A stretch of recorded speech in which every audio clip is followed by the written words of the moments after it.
मुख्यमंत्री एकनाथ शिंदे पुण्यातल्या पूरस्थितीच्या पाहणी दौऱ्यावर येणार आहेत। मात्र मुख्यमंत्र्यांच्या दौऱ्यापूर्वी पिंपरी चिंचवड पालिकेची चांगलीच तारांबळ उडाल्याचं पाहायला मिळतंय।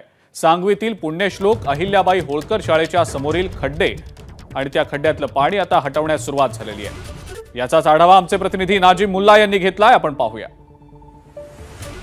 मुख्यमंत्री एकनाथ शिंदे हे पुण्यातल्या पूरस्थितीचा आढावा घेणार आहेत। रात्रीत त्यांनी हा दौरा ठरवल्यामुळे प्रशासनाची चांगलीच तारांबळ उडालेली आहे।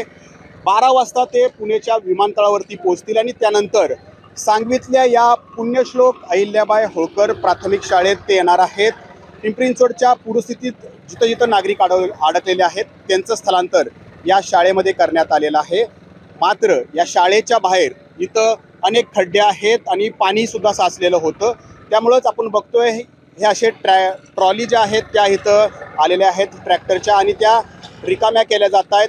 दुसरीकडे इथं हे खडी आहे, रेती आहे आणि सिमेंट असं मिश्रण करून ते या ठिकाणी खड्डे मुजवण्यासाठी वापरले जात आहेत आणि हा हँडी रोलर जो आहे तो या ठिकाणी आणलेला आहे आणि ही सगळं इथला राडारोडा जो आहे, इथली जी दुरावस्था आहे ते दूर करण्यासाठी पिंपरी चिंचवड प्रशासन इथं सज्ज झाल्याचं आपल्याला पाहायला मिळतंय।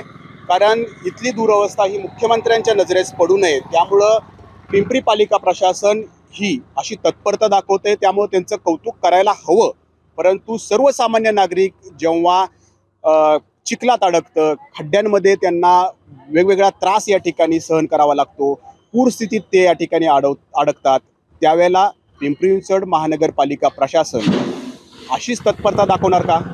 नाजिम मुल्ला, एबीपी माझा, पिंपरी चिंचवड। एबीपी माझा, उघडा डोळे बघा नीट।